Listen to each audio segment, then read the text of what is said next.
Right, so as Matt said, my name is Paul Taylor, and I historically just going to talk about where I've come from and my background. And was a commodity broker up very close here, Liverpool Street, for 19 years, which at the time when I left, I worked out was 52% of my life, and it was quite a depressing stat. So going back 5 years, I set up my property company, maybe 6 years ago now, actually.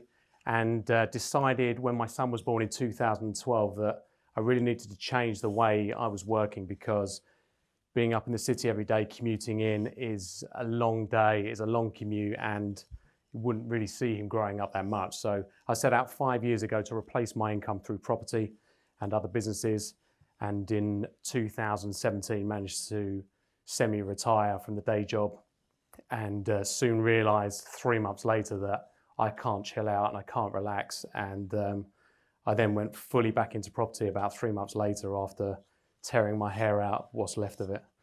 And then went on to do several different property projects, which I'll show you now. But the lessons I learned in the property field and the lessons I learned in the trading field are very similar, I feel. And these are 7 lessons that I think correlate with each other 100%. One is most traders would try and de-risk their portfolio by buying into different asset classes, buying into different products, and it's no different to property. I will always try and diversify as much as I can and de-risk, and I'll show you some examples of the current projects that we're doing that show that. I always try and give myself multiple exits, same as a trader would. They give themselves a secondary exit of getting out via different products, via different terms, etc. And I'll always give myself, if I'm doing a buy, at the moment we're doing a build to sell, I'll give myself a HMO exit on that in case I can't refinance or I can't get that property sold. So always try and give myself at least 3 exits. Another lesson I picked up is sometimes relationships and having a good reputation can sometimes outperform price. And a couple of the property deals I've purchased, I'm not always the best buyer, numbers wise, but I will perform quickly. They've dealt with me before. They'll know I perform, so I'll end up getting some deals. Not always, because most people want the price, but it definitely can help. And another lesson is 100% always to follow up leads. And this is an example. Even this week, I've seen a deal that I got gazumped on last year. And does the agent call me when the deal falls through as the best buyer? No, of course they don't. So I've seen it go back onto Rightmove, so I've now got to call them up and chase up the leads. But I just schedule chase-ups on every deal I've offered on. Another great one is sometimes you have to take short-term pain for long-term gain. And I used to get very frustrated as a broker when people would trade away from me. I used to hate it. I couldn't understand it. And especially when people would get into a deal and for a price that I deemed too high that they were buying for, they'd sell too low. But I got to realize 6 months, 7 months later, when you're looking at them do these trades, that they would make masses of money on these trades by getting into a position that they felt would make money long term.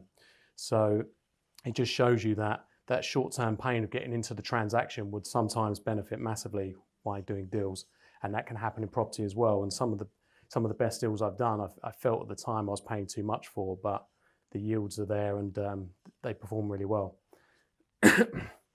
I'll always try and hedge property exposure as well. So if there's a headline coming out and there's some downside risk, I'll take a short position on a spread bet to cover some of the risk. And I haven't got enough time to go into the mechanics of that as we talk today, but I can show you that definitely at another time. And I'll also use financial products to lock in profits, and I'll show you an example of that. So this is the current projects we've got going on. We've got 7 sites on the moment, and as I say, I'm always trying to de-risk as much as possible. And I won't go into a 6 million GDV deal, one deal, and put all my eggs into one basket. It's just not the way I'm going to work. So these 7 deals probably total that, but they're spreading the risk, 1 across the country, 2 into different strategies. So I'm protecting myself against any risk into legislation changes in, say, HMOs or service accommodation. It's given me a real broad spectrum of deals. And I mean, looking at these from top to left, I mean, the top left one there is recently got planning on that for a 29 ensuite bedroom HMO.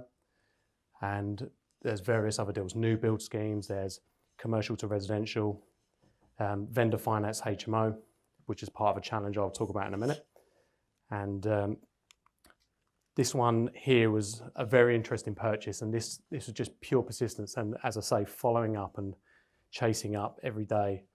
I think it took nearly a year to buy it from the first day I saw it. It was originally on for 500k, bought it for 262, which you'll guess is not in London, obviously. It's up in Newcastle, and this thing was horrific inside. You've never seen so much junk, so many trashed rooms, but we managed to pick this up, and the vendor was very desperate to get rid of this by the time we exchanged. And it had a usage class of 20 rooms. So we're going to retain this one in the portfolio just for cash flow. And with the planning through for the 27 rooms, plus the 8 rooms at the back on the caretaker's house, which is already finished and will be cash flowing 45,000 a year just on that back house. With this building, which will be into for less than $1 million, we should generate a revenue of 205,000 a year in rent. So effectively, we're just going to keep this and then try and finance it out. But with the amount of down valuations, etc., I didn't want to bank on getting a decent valuation to get the money back out of this. So alongside this, I did a capital gain deal, which is some new build scheme. We bought this on a purchase lease option and got planning for 3 townhouses this is up in Great Yarmouth. And this is a very tight site, but we're there. This was last week. I think we're 5 months in from day one. The far right unit's already sold, and this should have an estimated 30% profit on cost.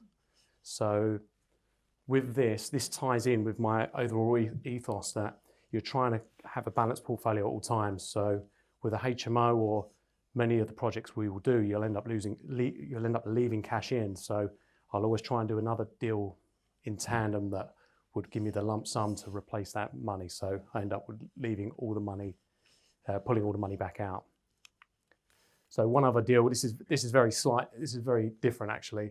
I wanted to have exposure into the euro going into Brexit. So I actually bought a property in Spain, remortgaged a property here, bought into Spain, and the euro at the time was 142 to the pound. So effectively at the time of purchase, it was £201,000. And this was then valued post-Brexit at 350,000 euros. But because of the massive move in the currency, the property was valued at 309. Now, even if this property hadn't moved in value at all, I would have made about 50,000, 51,000 just purely on currency. And it just shows you that even in a stagnant market, you can make money in various properties by going abroad and taking advantage of moves that you can see in the currency.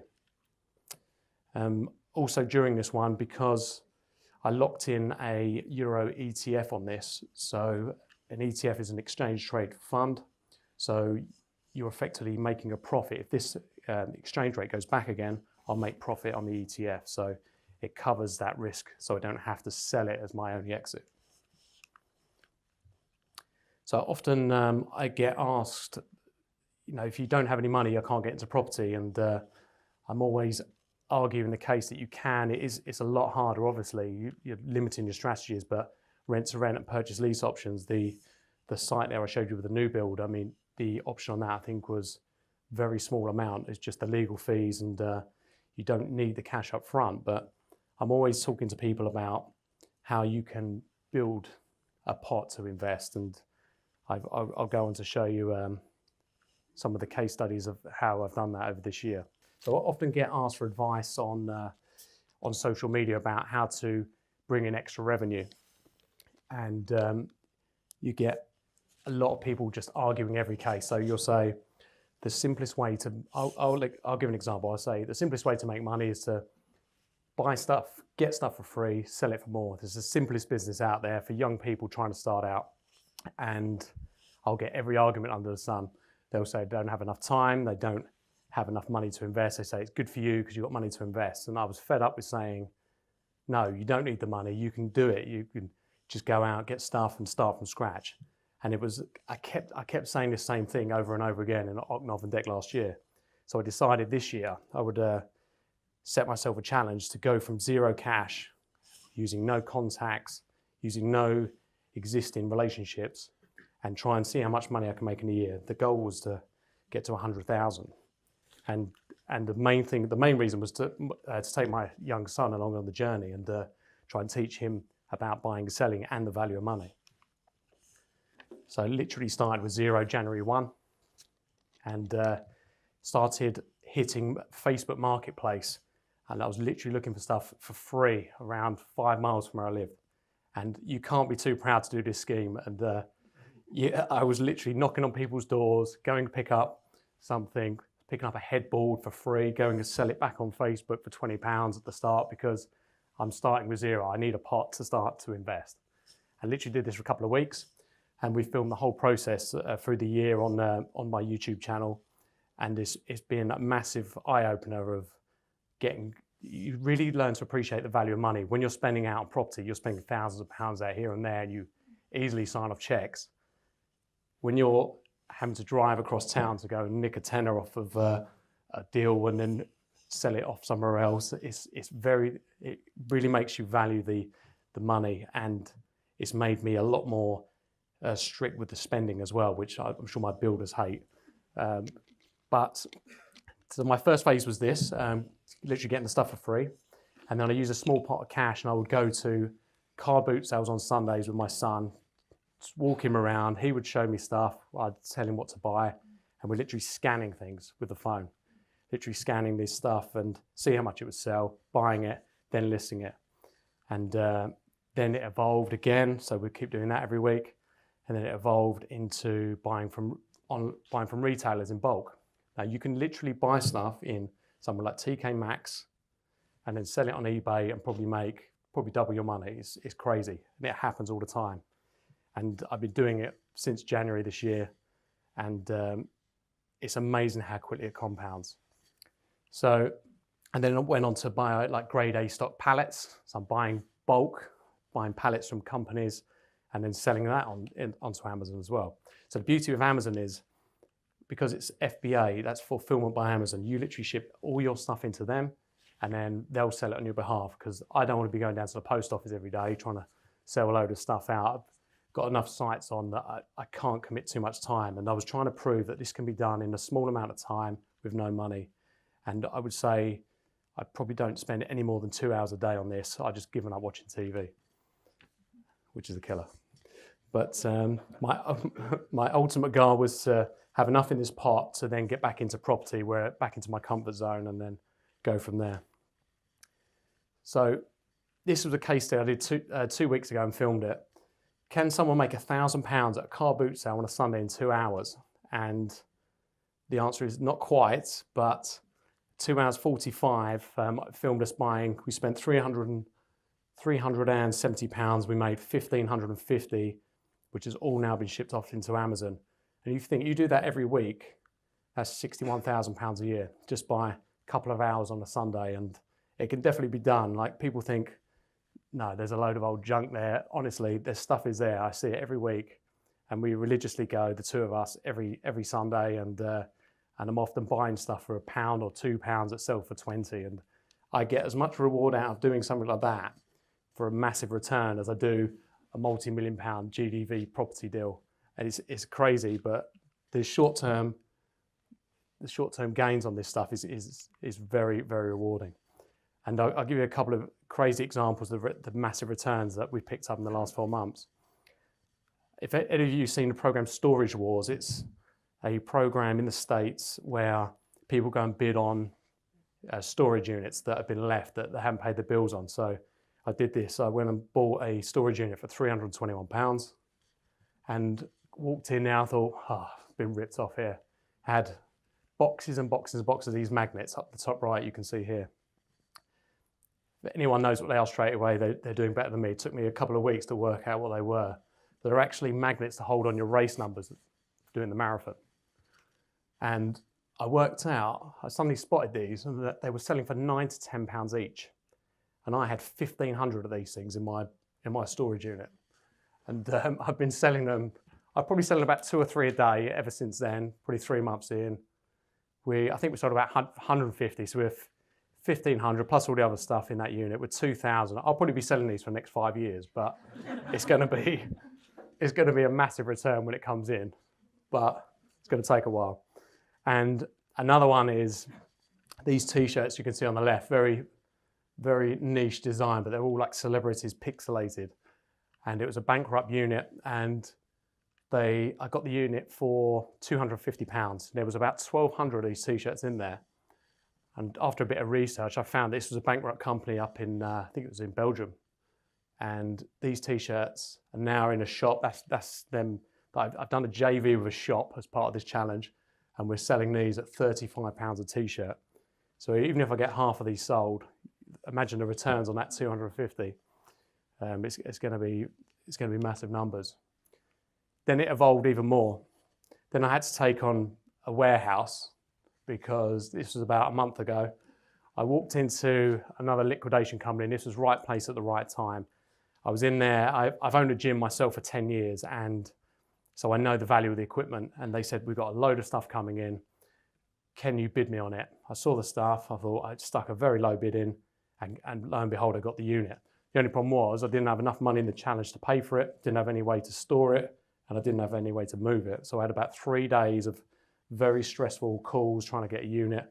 Managed to get this unit on a 3-month license for £1,000 a month. Managed to get it all moved. And the beauty, because I acted so quickly and took the opportunity when I saw it, there were calls coming in after me, after I'd paid the deposit, saying that we take some, we take some. So I got all the numbers of those guys, and I sold, before I paid the full amount out, I sold a lot of this equipment onto the other buyers. So effectively, they were paying me as I was paying the supplier. So most of that stuff there in that picture, I would say, is what's left after I've got my money back. And that's not including the stuff I've put into my own gym for free. So we've got a load of new equipment, and I'm actually, tomorrow I've got an open unit in there for 3 hours where I've got probably 200 people coming just to buy the rest of the equipment. Stuck a Facebook ad up, and hopefully that unit will be empty tomorrow, but I'll let you know.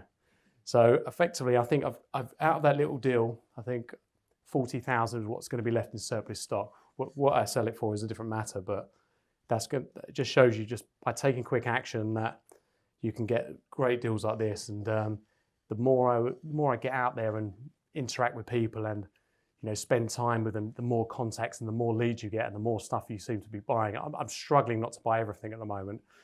I picked up, I think, 2,000 CCTV items yesterday, just because it was a good price, and it's getting so addictive. I have to stop myself buying and stuff now. I need to start selling. So this is where we are so far, 4 months in. I would say I've spent 45,000, but I've reinvested the initial money of 45,000 because I started with zero. And we sold 55,000 worth of goods so far. And there's a lot of selling fees involved, 7,000 worth of fees. And I would say the conservative stock and cash value of all these assets that I've accumulated from zero is probably north of 110,000 at the moment. And that's 4 months in, so well ahead of schedule. And I'm not sure when I stop. Do I go to the end of the year? I don't know what I'm going to do, but I think effectively it's going to cost me 10 to 20,000 to sell these assets, because you're going to be hitting bids, you're going to be paying a lot of fees. So I'm going to try and go a little bit further. I may try and go to the end of the year, but I'm pretty exhausted, I will say. But this is literally all compounded from a few free items on Facebook. And I just wanted to give this example so that young people that don't believe that they can invest, know that they can and that it can be done. So going off on that, I'm about to buy a property for close to no money, not quite, but it's a vendor finance deal. It's a HMO already running.